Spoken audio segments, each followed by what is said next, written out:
Hello, good evening, नमस्कार, आदाब। मेरा नाम है आरजे राज। आप देख रहे हैं 447th episode of Nagpur's most happening Facebook live show, जिसका नाम है राज की बात। छतरपुर फार्म्स प्रेजेंट्स राज की बात in association with Kamat and Durukar wealth manager.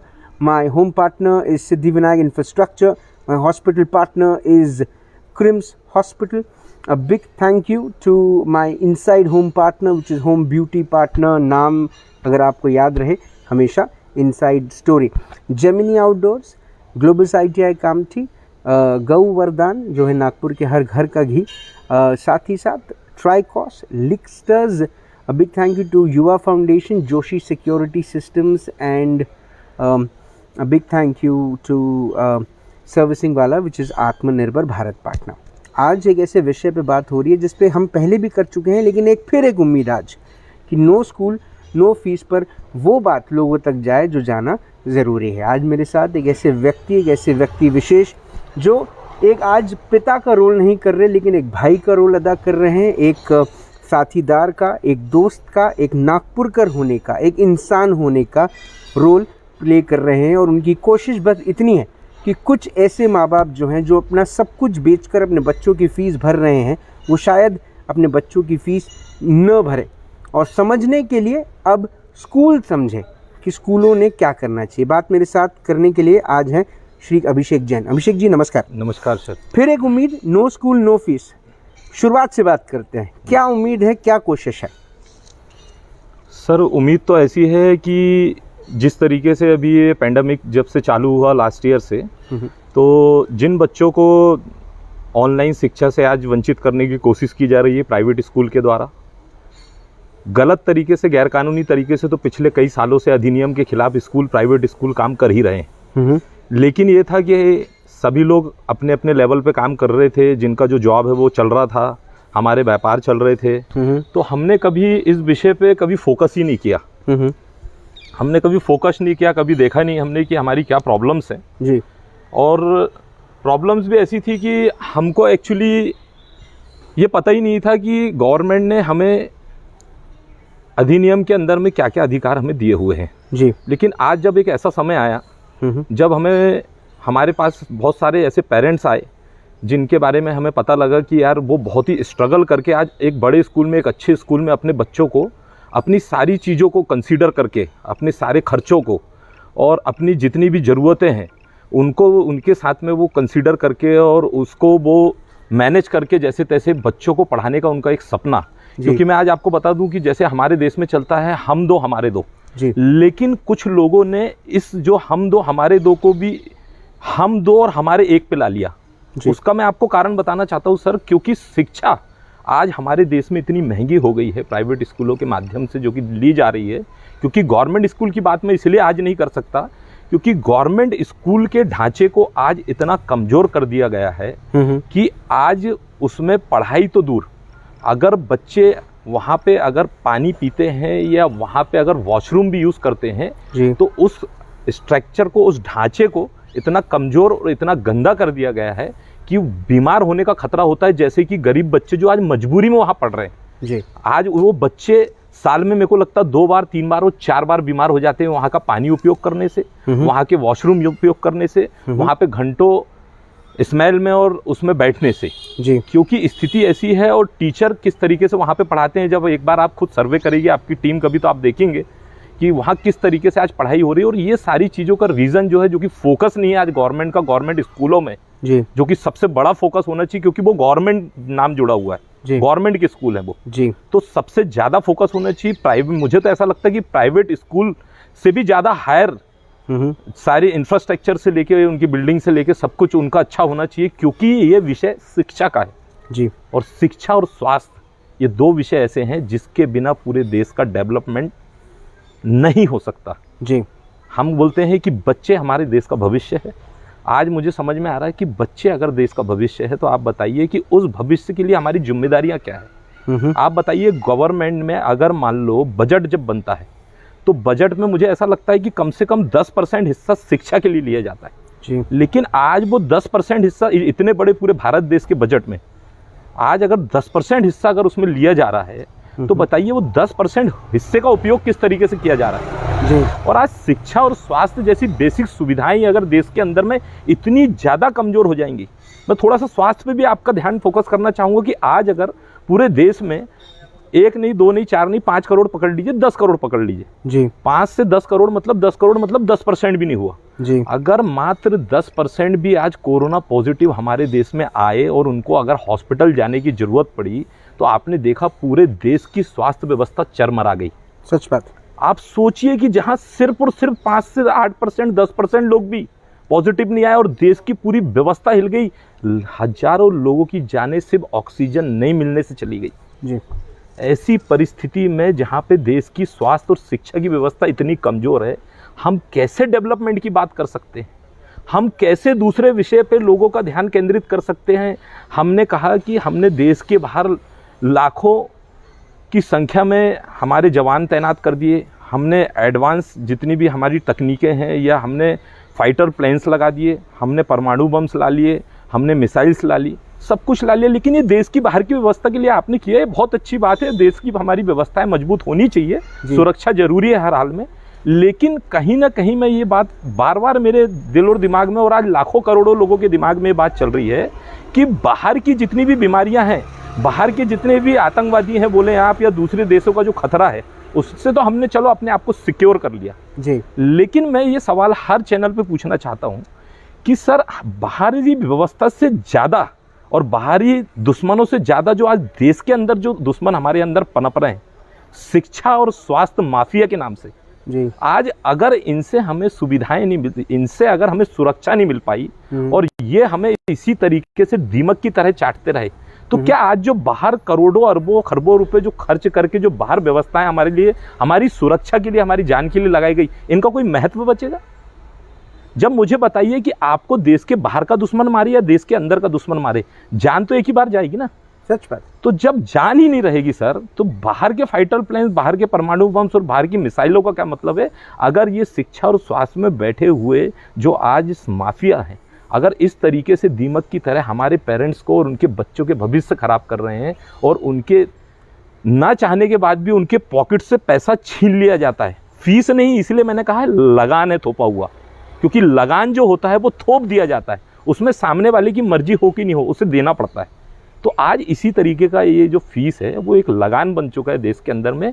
Private school mafia बन चुके हैं, ये माफिया के अंदर में सारे लीडर्स इन्वॉल्व हो चुके हैं, राजनीतिक पार्टी के लोग। ये वो लीडर्स हैं जिनको आपने वोट देकर, किसी को आपने कारपोरेटर बनाया है, किसी को आपने आमदार बनाया है, किसी को आपने खासदार बनाया है, और आमदार खासदार बनने के बाद में जब उनकी सरकारें बनी तो वो मंत्री बन गए। आप बताइए, ऐसे लोगों ने जिनने जिम्मा उठाया है समाज की सुरक्षा का, आज जिन लोगों को हमने सुरक्षा की दृष्टि से आज जिनको खासदार आमदार की सीट तक के पहुंचाया, और यही लोग अगर मान लो इस स्वास्थ्य और शिक्षा जैसी व्यवस्था को सिर्फ और सिर्फ अपनी कमाई का जरिया बनाने के लिए आज सारे नियम कायदे को ताक पे रख के अगर आज हमारा शोषण करते हैं, तो सोचिए आपकी डेवलपमेंट कहाँ होगा और कैसे होगा और कहाँ हमारी सुनवाई होगी, क्योंकि जो सबसे ताकतवर लोग हैं वही हमारा शोषण कर रहे हैं। तो ऐसे शोषण करने वाले लोगों के आगे कहाँ तक हम टिक पाएंगे, कहाँ तक हम चल पाएंगे, ये सबसे बड़ा विषय है। मेरे को एक चीज़ बताइए, ये जो बात आपने कही ये बिल्कुल शायद 100% सही है, बिकॉज बहुत सारे थम्स अप भी आ रहे थे, बहुत सारे हार्ट्स आ रहे थे जब ये बात आप कह रहे थे कि सभी नेताओं के स्कूल कॉलेजेस हैं, सभी नेताओं के अस्पताल हैं, लेकिन इन स्कूल में काम करने वाले जो लोग हैं जी, उनके भी परिवार हैं। ये स्कूल में काम करने वाले जो टीचर्स हैं उनको भी अपना घर चलाना है। अब आप मेरे को बताइए कि उनका क्या? आप कह रहे हैं आप फीस नहीं देंगे, आप कह रहे हैं आपको स्कूल की फीस नहीं भरनी, लेकिन आपको उन परिवारों के बारे में भी तो सोचना पड़ेगा ना। आप अपने परिवार के बारे में तो सोच रहे हैं, लेकिन उन परिवारों के बारे में सोच रहे हैं क्या? जो टीचर्स हैं, जो वहाँ पे काम करने वाला स्टाफ है, जो वहाँ पे साफ सफाई करने वाली जो मेड्स हैं, दीदियाँ हैं जो काम करती है, उनका क्या? राज जी, मैं क्षमा चाहूँगा क्योंकि मेरी आपसे दूसरी मुलाकात है। शायद आपने ये क्वेश्चन बहुत बढ़िया रेस किया, तो आप दूसरी मुलाकात है तो आपने अच्छा क्वेश्चन पूछ लिया। मैं आपको बताना चाहूँगा सर, हमने स्टार्टिंग से ये कभी नहीं कहा, हमसे जब भी पूछा गया, चाहे किसी लीडर ने पूछा हो, चाहे किसी अधिकारी ने पूछा हो, चाहे डिप्टी डायरेक्टर ने पूछा हो, चाहे कलेक्टर साहब ने पूछा हो, हमने क्लियर कहा है हम कभी नहीं चाहते कि एक सिंगल भी व्यक्ति, चाहे वो टीचर्स तो बहुत दूर की बात है, एक सफाई कर्मी भी अगर वहाँ पे जो काम कर रहा है, जो सफाई करके देता है और हमारे बच्चे जिस फर्श पे बैठते उसकी सफाई अगर वो करता है, हम 100% ऐसी परिस्थिति में भी, जबकि हमारी कमाइयाँ बंद है, आज हमारे कमाई के सोर्स आज टोटल ख़त्म हो गए हैं। पिछले बार भी लॉकडाउन 3 महीने रहा, अभी भी लॉकडाउन है और अभी भी दिन ब दिन सख्तियाँ बरतती जा रही है गवर्नमेंट की तरफ से कोरोना को लेके। हमने कभी नहीं कहा कि आप उनका 1 रुपये भी काटिए, हमने कहा 100% सैलरी उनको आपको देना है। लेकिन आप ये बताइए कि जितनी सैलरी आप उनको देते हैं उसके अकॉर्डिंग हमने कहा कि आप हमसे सिर्फ ट्यूशन फीस लीजिए। हमारे ट्यूशन फीस देने का सिर्फ कारण मैं आपको बताना चाहता हूँ, 100% फीस स्ट्रक्चर के हिस्से में 70% हिस्सा होता है ट्यूशन फीस का जी। और ये ट्यूशन फीस स्टार्टिंग से ही मैंने सारे स्कूल जहाँ पर मैं गया, मैंने मैनेजमेंट के तक मैसेज पहुँचाने की कोशिश की, वहाँ के स्टाफ के थ्रू, प्रिंसिपल के थ्रू।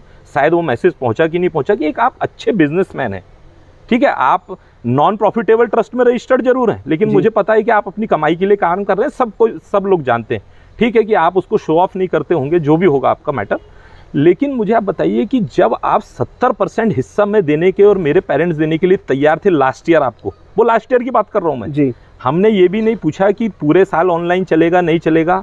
आपने गैरकानूनी गलत तरीके से, जबकि पीटीए का गठन करने के, पीटीए का पहले गठन होता है, पीटीए मेंबरशिप मुझे मिलनी चाहिए थी जो आज तक नहीं मिली। ईपीटीए के मेंबर्स के साथ बैठ के, कमेटी के साथ बैठ के आपको निर्णय लेना होता है कि फीस कितनी डिसाइड होगी, ऑनलाइन पढ़ेंगे कि नहीं, ऑनलाइन के लिए गैजेट सभी के पास है कि नहीं। जैसा कि शिक्षा मंत्री बरसा जी गायकवाड़, जो कि महाराष्ट्र की शिक्षा मंत्री, उन्होंने कहा 40% ऐसे हिस्से हैं। 10वीं की परीक्षा हमने इसलिए रद्द की क्योंकि 40% ऐसे हिस्से हैं, चाहे वो पहाड़ी इलाका हो, चाहे वो गाँव का इलाका हो, चाहे शहर के बहुत सारे इंटीरियर हो जी, इंटीरियर के इलाके हो। ऐसे इलाकों में जब नेटवर्क ही प्रॉपर तरीके से नहीं आता, तो मुझे बताइए आपने ऑनलाइन का डिसीजन कैसे लिया। लेकिन फिर भी आपके डिसीजन का रिस्पेक्ट रखते हुए हमने कहा कि 2-4-6 महीने का प्रॉब्लम होगा शायद कोरोना का, जब हमारा सेशन लास्ट ईयर स्टार्ट हो रहा था।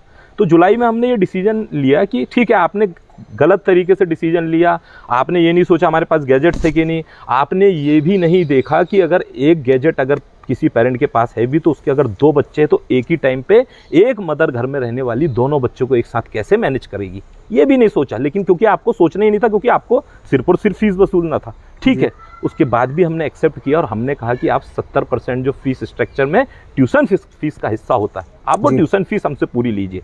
लेकिन क्योंकि आप तानाशाह हैं, क्योंकि आपको ऐसा लगता है कि आपकी मोनोपल्ली चल रही है, आपसे कोई 1 रुपये छीन नहीं सकता, तो आपने गलत तरीके से ये डिसीजन ले लिया कि 100% आपने हमको बोल दिया, ओपनली चैलेंज कर दिया कि 100% फीस का जो स्ट्रक्चर है वो आपको भरना ही पड़ेगा, आपको जो करना है आप करिए, फीस तो हम आपसे लेके रहेंगे।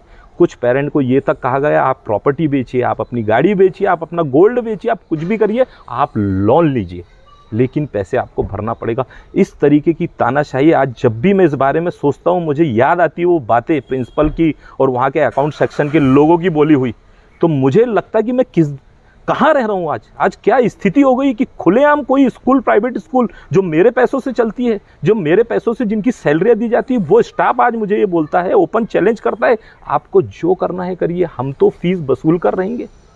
मतलब ये किस तरीके की देश में तानाशाही का एक वातावरण देश के अंदर में चल रहा है, वो भी शिक्षा और स्वास्थ्य को लेके, जहाँ इतना सेंसिटिव मैटर है बच्चों का, वहाँ पे आपने ओपनली बोल दिया। और उसके बाद भी हम आपसे रिक्वेस्ट कर रहे थे कि आप 100% फीस सैलरी दीजिए उन लोगों को जो आपके यहाँ स्टाफ काम कर रहे हैं। जबकि मुझे बताइए कि आज आप अगर सर्वे करेंगे ना सर, तो आपको पता लगेगा कि मैक्सिमम स्कूल ने 50%, 40%, 30% अपने स्टाफ को बाहर कर दिया लास्ट ईयर ही, और इन लोगों का प्रोसीजर चालू है। अभी आज मैंने एक डीपीएस स्कूल की लिस्ट निकाल कर लेके आया हूँ इन्हीं की साइड से। 158 टीचर थे, 112 टीचर बचे हैं, बाकी 36 टीचर को इन्होंने निकाल चुके हैं।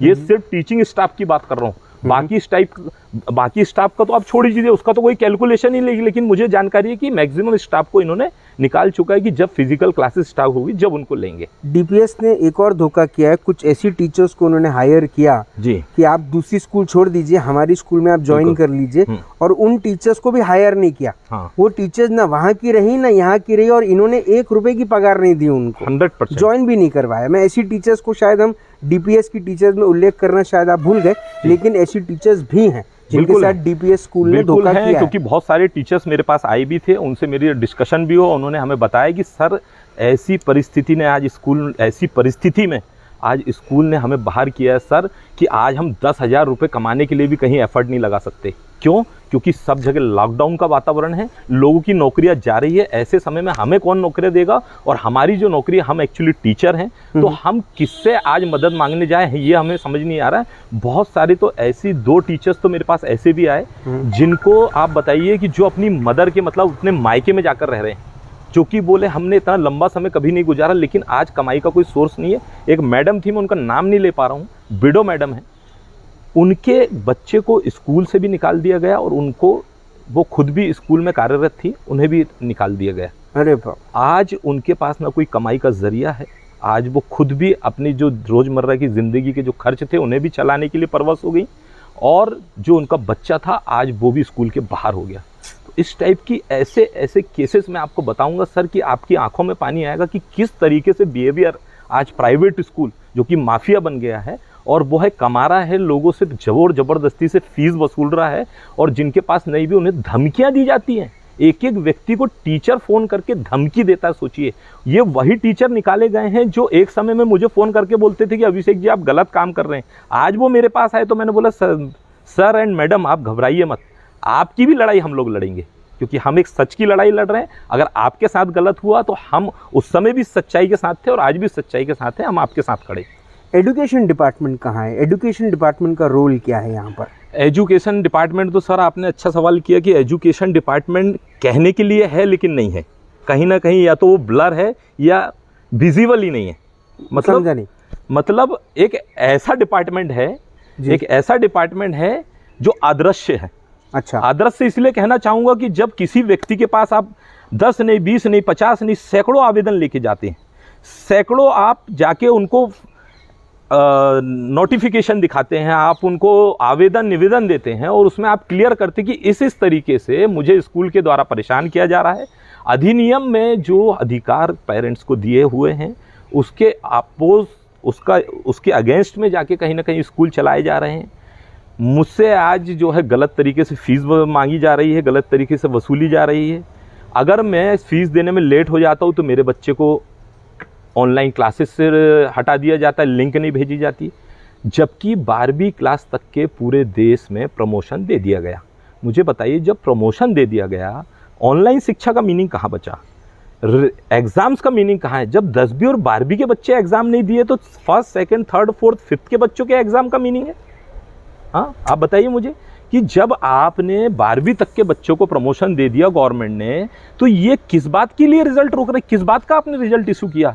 ये वो बच्चे जिनका 20 से 25% भी सिलेबस कंप्लीट नहीं हुआ था, ये वो बच्चे हैं कि जिनका 10-20% भी आपने सिलेबस कंप्लीट नहीं किया, और आपने कह दिया कि हमने इनके एग्ज़ाम लेंगे। आपने जोर ज़बरदस्ती करके एग्ज़ाम भी ले लिया और उसके बाद उनके रिजल्ट रोक लिए, ये बोलकर कि जब तक आप फीस नहीं भरेंगे हम रिजल्ट इशू नहीं करेंगे। अरे ये वो बच्चे जिनको आपने 20% भी पढ़ाई नहीं करवाई, और अपने घर में बैठ के बहुत सारे पेरेंट्स ने एक्सेप्ट किया कि बच्चों को कुछ समझा ही नहीं पढ़ाई में, तो समझा नहीं तो बच्चों ने एग्जाम के तो देना ही था उनको, क्योंकि आपने जोर जबरदस्ती की। तो बच्चों ने कॉपी करके एग्जाम दिया हुआ, कॉपी करके दिए हुए, ऐसा जो इनलीगल तरीके से एग्जाम लिया गया गवर्नमेंट की परमिशन के खिलाफ जाके, सुप्रीम कोर्ट के डिसीजन के खिलाफ जाके जो आपने लिया, उसका भी आपने रिजल्ट रोका, और उसको बेस बना के आप फीस वसूलना चाहते। ऐसे ही आपने देखा होगा सेंटर पॉइंट स्कूल का भी एक बच्चे को प्रमोट नहीं किया गया।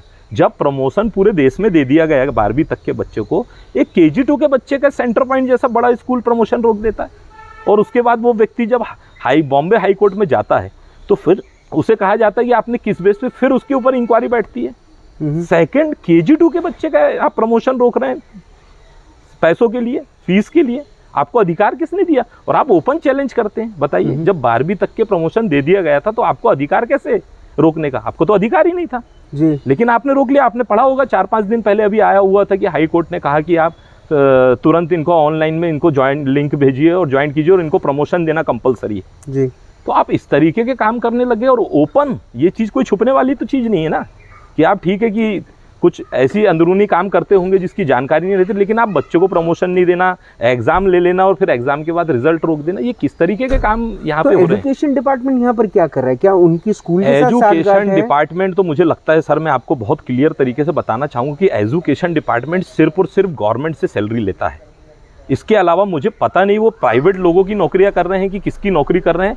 कार्रवाई के नाम पे आज तक इन्होंने कुछ नहीं किया। जब जिला परिषद का घेराव उस दिन 150 से 200 पेरेंट ने आकर किए तो मजबूरी ने डिप्टी डायरेक्टर अपना शिक्षण अधिकारी बंजारी जो है, चिंतामण बंजारी, उसने मजबूरी में, जो क्योंकि वहाँ PI TI SP साहब बैठे हुए थे, तो जवाब नहीं दे पाने के कारण उन्होंने मजबूरी में लिख के दे दिया कि ऑनलाइन से किसी भी बच्चे को आप हटा नहीं सकते, किसी के रिजल्ट रोक नहीं सकते, किसी को भी प्रमोशन से आप रोक नहीं सकते। तो इस टाइप की बातें उन्होंने हमें मजबूरी में लिख के दी, क्योंकि हम वहाँ पे अड़ गए थे कि हम जब तक आप हमें राइटिंग में नहीं देंगे, क्योंकि अधिनियम में लिखा हुआ है ना, हम तो नहीं कहते। कोई भी बच्चा, चाइल्ड राइट्स का जो एक्ट है आप उसे देखेंगे तो आपको पता पड़ेगा कि किसी भी बच्चे को फीस का जो मैटर होता है वो होता है स्कूल का और पेरेंट का जी। इसमें कहीं भी बच्चा जो है इन्वॉल्व नहीं किया जा उसको इन्वॉल्व नहीं किया जा सकता। आप उसके एजुकेशन को नहीं रोक सकते, उसे लिंक से नहीं हटा सकते, उसका प्रमोशन नहीं रोक सकते, उसका रिजल्ट नहीं रोक सकते, जो कि रिजल्ट का तो विषय ही नहीं था, लेकिन फिर भी वो बनाया गया सिर्फ और सिर्फ फीस वसूलने के लिए। तो ये सारी चीज़ों में एक भी बार आज तक कोई कार्रवाई की नहीं गई। 7 से 8 बार नहीं, 10 बार 25 बार सभी स्कूल के अलग अलग पेरेंट कलेक्टर महोदय के पास भी गए, लेकिन वहाँ से भी आज तक कोई हमें कुछ नहीं हुआ, कुछ भी नहीं मिल पाया। शिक्षा राज्य मंत्री बच्चू कडू जी, शिक्षा मंत्री वर्षा गायकवाड़ जी है नहीं है?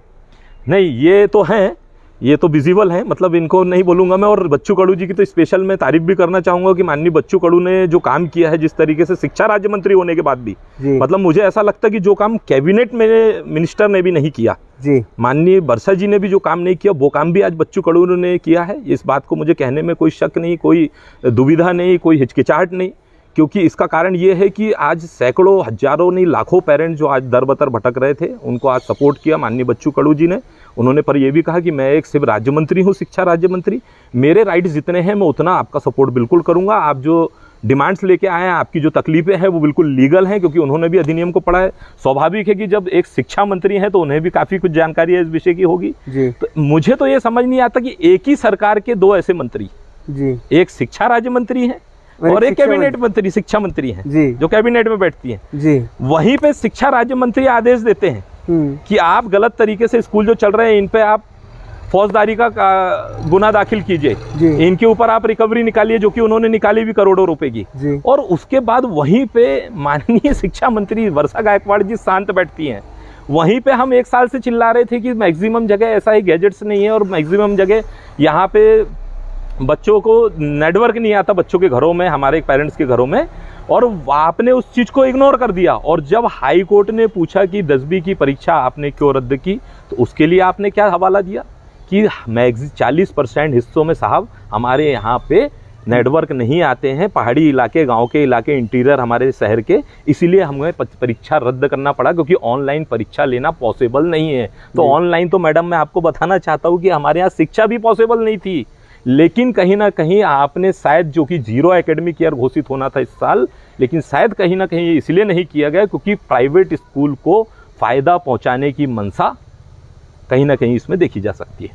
30 स्कूल्स नागपुर में बिकने के लिए अब कहीं ना कहीं अवेलेबल है, लोग स्कूल खरीद सकते हैं। 30 स्कूल बिकने पे है, आप सभी माता पिता मिलके स्कूल क्यों नहीं खरीद लेते? सर, अगर पेरेंट्स के पास अगर फीस देने के पैसे होते तो शायद मैं आज आपसे इस चैनल पे बात नहीं कर रहा होता। ये भी बात जी है। लेकिन 30 स्कूल बिकने के इस पे है, मतलब ये तो हम समझ जाए ना कि स्कूलों की हालत भी अच्छी नहीं है। स्कूल की हालत खराब नहीं है। मैं आपको एक्चुअली बताता हूँ, मैं भी छोटा मोटा बिजनेसमैन हूँ जी, कि जब क्या होता है कि मैंने जब अपनी कंपनी में बहुत अच्छा काम किया, कंपनी को बहुत अच्छे लेवल पे ले गया है जी, और भले ही वो तरीका अगर मैंने गलत अपनाया है, लेकिन अगर मेरी TRP बहुत अच्छी है, मेरे कंपनी का नाम बहुत अच्छा, रेपुटेशन बहुत अच्छी है, और मुझे जब पता लगता है कि मैंने जो गैर कानूनी तरीके से काम किए हैं स्कूल के अंदर में, अगर उसकी पोल पट्टी कहीं ना कहीं खुलने वाली है और उसका नाम बदनाम हो जाएगा, और कल को उसकी वैल्यूएशन कहीं ना कहीं जब मुझे दिखता है, मुझे ऐसा लगता है कि 0 ना हो जाए, इसके पहले ही जो आज वैल्यूएशन है उसी वैल्यूएशन को मैं ले लूं, उसे बेच दूं और मैं तो यहां से दूर हो जाऊं। बाकी आगे खरीदने वाला व्यक्ति देखते रहेगा कि फिर किस तरीके से उसे क्या करना है, कैसे स्कूल चलाना है, कैसे पुरानी रिकवरियां भरनी है, कैसे कैसे उसके ऊपर कानून, फिर जो है कल को अगर मान लो हम केस डालते हैं या कोई भी इनके ऊपर इंक्वायरी बैठती है तो उसमें उन्हें क्या जवाब देना वो देखें। मतलब मुझे तो ऐसा लगता है गोलमाल है, टोटल गोलमाल है सर, टोटल गोलमाल 100%। ठीक है, अब मैं आपके पास वापस आता हूँ, लेकिन अब एडवोकेट साहू जी भी हमारे साथ हैं, उनसे एक बार बात करूंगा। मैं चाहूंगा माइक उन्हें दे दें। सर नमस्कार। नमस्कार सर, अभी अभिषेक जैन जी से बात हुई, जी। आप साथ में ही थे, आपने पूरी की पूरी बात सुनी। स्कूल को लेकर, स्कूल एजुकेशन को लेकर, फीस को लेकर एक बड़ी मुहिम काफ़ी समय से, कई ऐसे हज़ारों माता पिता हैं जो अपना विरोध जाहिर कर चुके हैं कि वो फ़ीस नहीं भर सकते क्योंकि बिजनेसेस बंद हैं, नौकरियां नहीं हैं। सर, कानूनन तौर पर अगर ये लड़ाई जब कोर्ट में जाती है, PIL दर्ज होती है, कोर्ट में जाती है, सर क्या कोर्ट उस स्थिति में है, मुझे माफ़ कीजिएगा, मैं कोर्ट पर सवाल उठा रहा हूँ अभी, लेकिन जो नहीं उठाना चाहिए, पर क्या जो मैं देखता हूँ वो मैं समझता हूँ, क्योंकि अगर कार्रवाई होनी होती तो अभी तक हो भी चुकी होती, लेकिन कोई कार्रवाई हुई नहीं।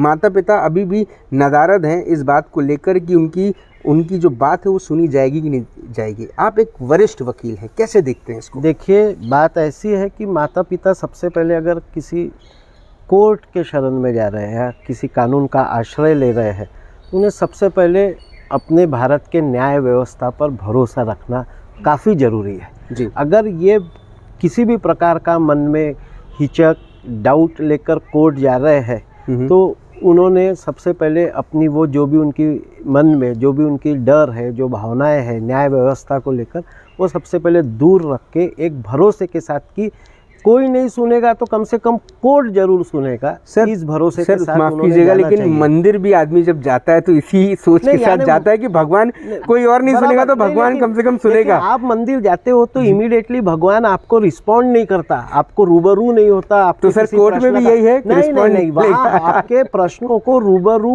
होने का मौका मिलेगा, आपके प्रश्नों को तुरंत में सुन के कम से कम जज, जिसको हम इस न्याय व्यवस्था का भगवान मानता है, वो कम से कम आपसे 2 शब्दों में वार्तालाप तो जरूर करेगा। जी। और न्याय व्यवस्था में जो आप बोल रहे हैं कि पेरेंट्स आज भी इधर उधर डगमगा रहे हैं, पेरेंट्स काफ़ी भटक रहे हैं, तो किसी ने, यानी बेसिकली मैं नागपुर की बात करूंगा, मैं जी। महाराष्ट्र में या महाराष्ट्र के बाहर जो भी पेरेंट्स ने उनके एरिया के कोर्टों की शरण ली और माननीय कोर्टों ने जो भी दिशा निर्देश दिए उसकी बात न करते हुए नागपुर में जो ये आज के तारीख में सबसे बड़ा संगठन है जिससे जैन साहब जुड़े हुए हैं जी। वो संगठन आज मुझे ऐसा लगता है कि अभी तक कोर्ट से दूर था, इसलिए इनकी तकलीफ़ें बड़ी हुई थी।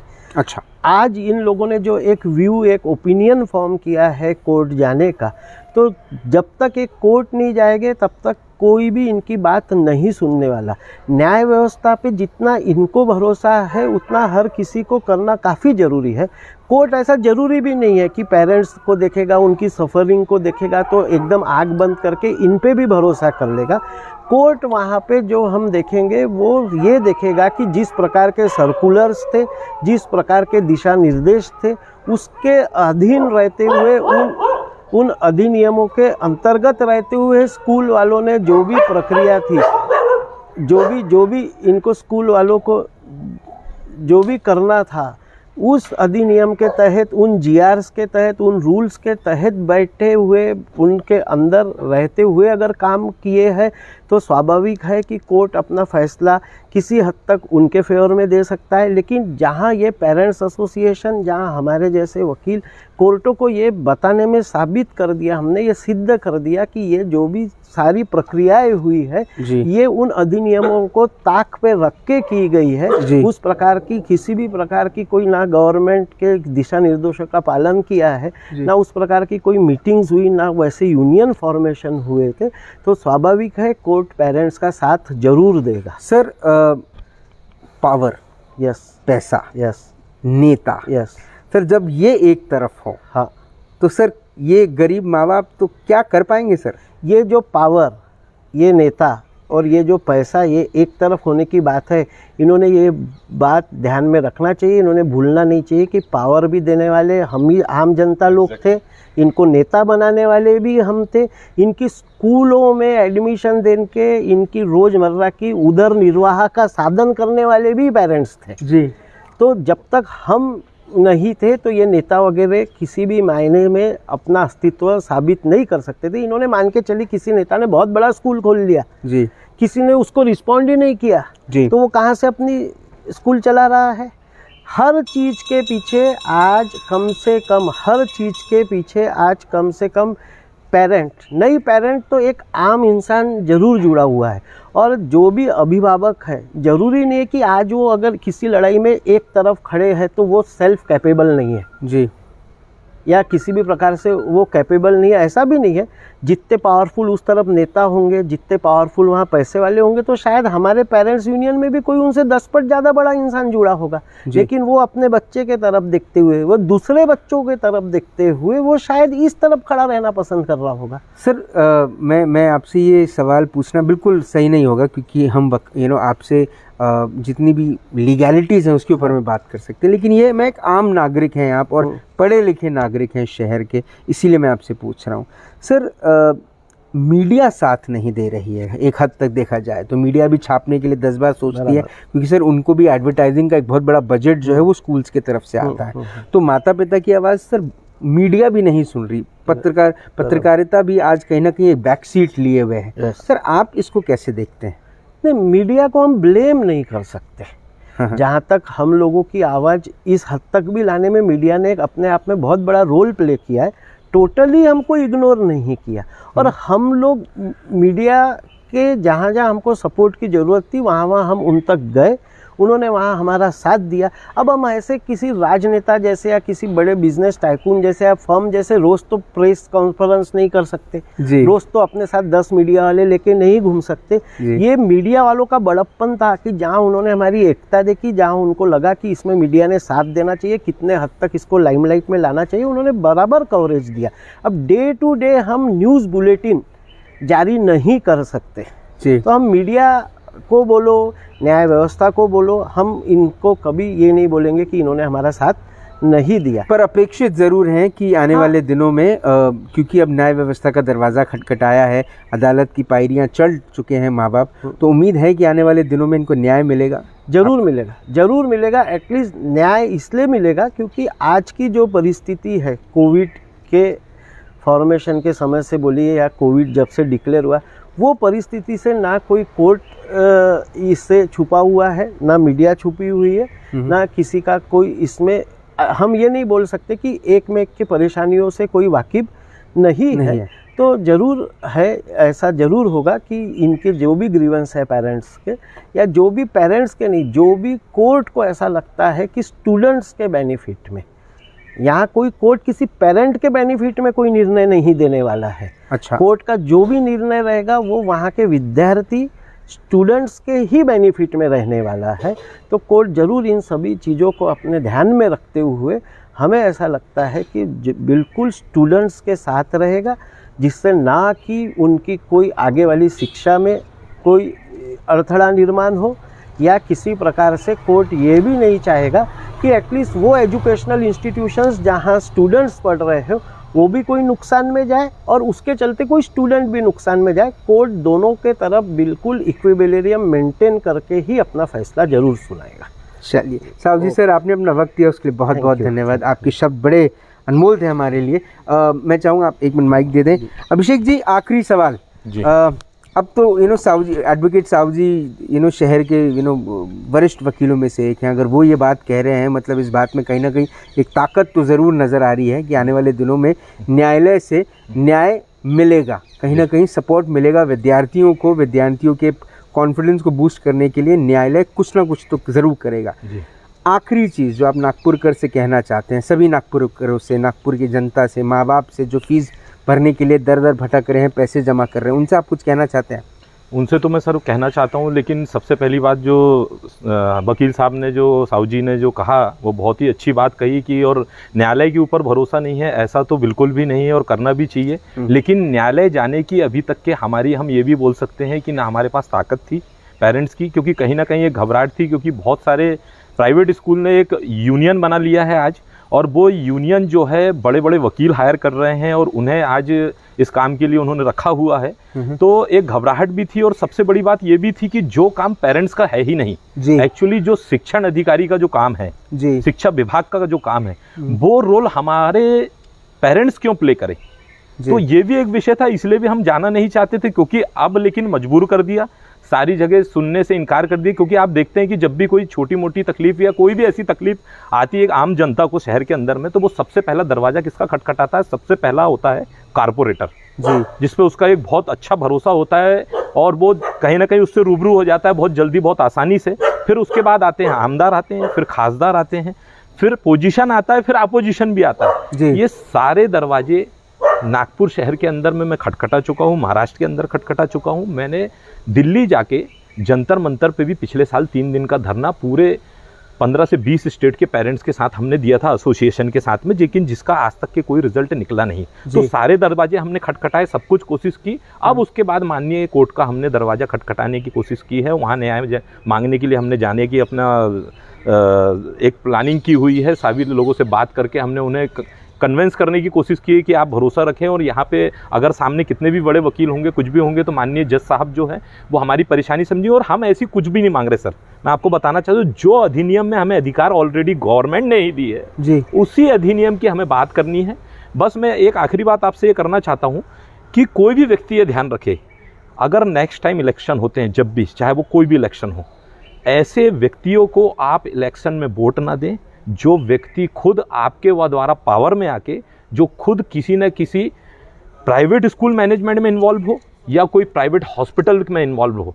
अगर ऐसे व्यक्ति को आप वोट देते हैं, ऐसे व्यक्ति को आप पावर में लेकर आते, तो आप सोचिए कि क्या स्थिति आने वाले समय में होगी। क्योंकि हमने ये पिछले साल जो एक्सपीरियंस लिया, हमें समझ में आया है कि अगर किसी लीडर ने ऐसे शिक्षा व्यवस्था और स्वास्थ्य को अगर कमाई का जरिया बना लिया है, तो क्या परिस्थिति आपके सामने निर्मित होगी। इसका जीता जाता उदाहरण आपके सामने पिछले पूरे 1 साल में दिखा था।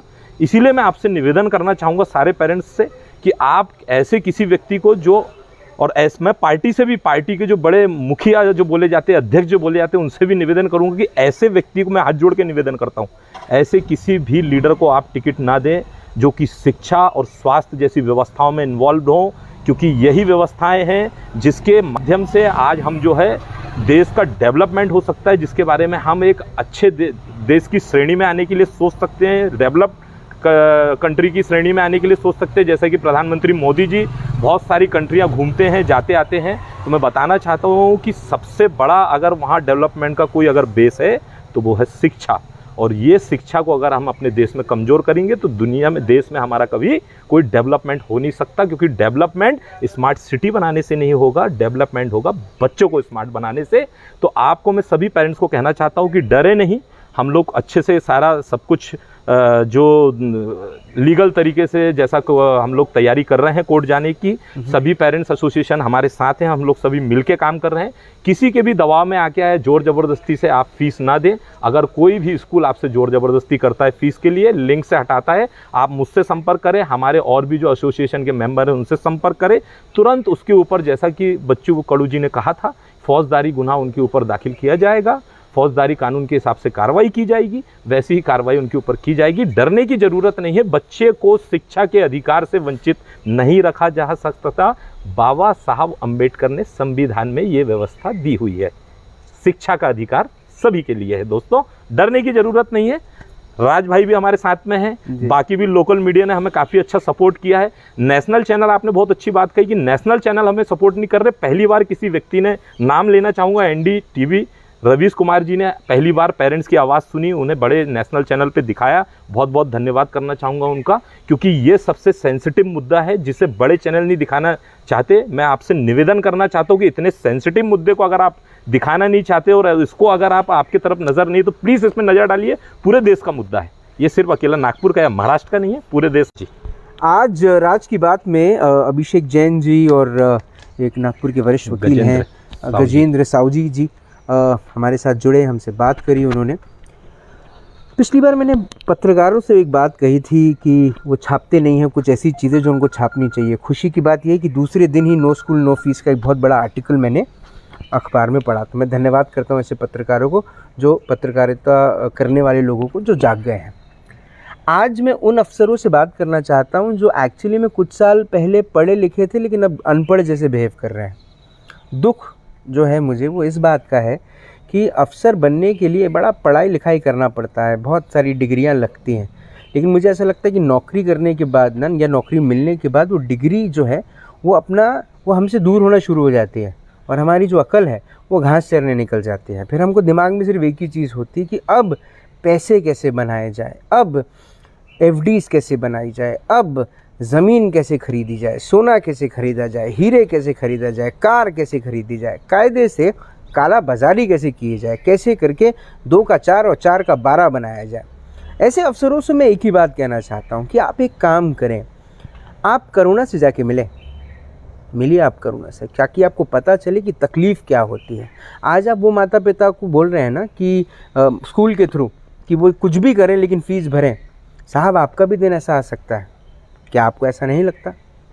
एजुकेशन डिपार्टमेंट के जितने भी अफसर हैं उनसे मेरा निवेदन है कि वो फिर से एजुकेशन लें, क्योंकि वो जिस दिन नौकरी पे लगे थे उस दिन उन्होंने एक कर्तव्य पालन करने की एक शपथ ली थी, उस शपथ को वो भूल गए। शिक्षा मंत्री, राज्य शिक्षा मंत्री बच्चू कडू जी, आपका धन्यवाद कि आप इस किस्म की मुहिम से जुड़े। आप आने वाले दिनों में बहुत बड़े मंत्री बनेंगे, इसका भी मैं दावा आज से कर सकता हूँ, क्योंकि आप अच्छा काम कर रहे हैं। और वर्षा गायकवाड़ जी, नमस्कार, कैसी हैं?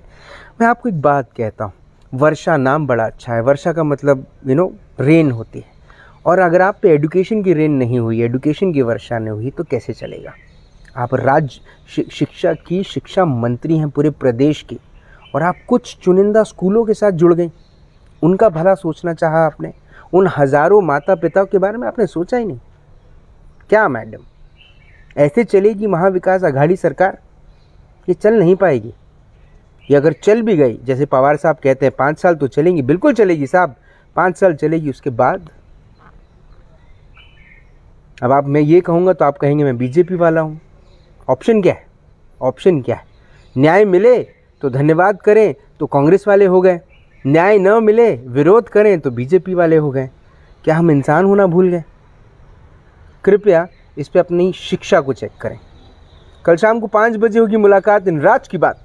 तब तक आप अपना ध्यान रखें, सुरक्षित रहें, स्वच्छ रहें, स्वस्थ रहें, मस्त रहें, खुश रहें, व्यस्त रहें, परिवार के साथ एक खूबसूरत लम्हा बिताएं, क्योंकि ये परिवार के और बच्चों से निवेदन है, कृपया अपने माता पिता को फीस के लिए परेशान न करें, क्योंकि आपको नहीं पता, आपके पिता शायद घर से रोज़ सवेरे इसी सोच से निकलते हैं कि आज वो किसके सामने हाथ फैलाएंगे, आज वो अपना क्या बेचेंगे जिससे वो आपकी फ़ीस भर सकें, जो शायद उनके लिए बड़े दुर्भाग्य की बात है। और ज़िंदा रहें। जय हिंद।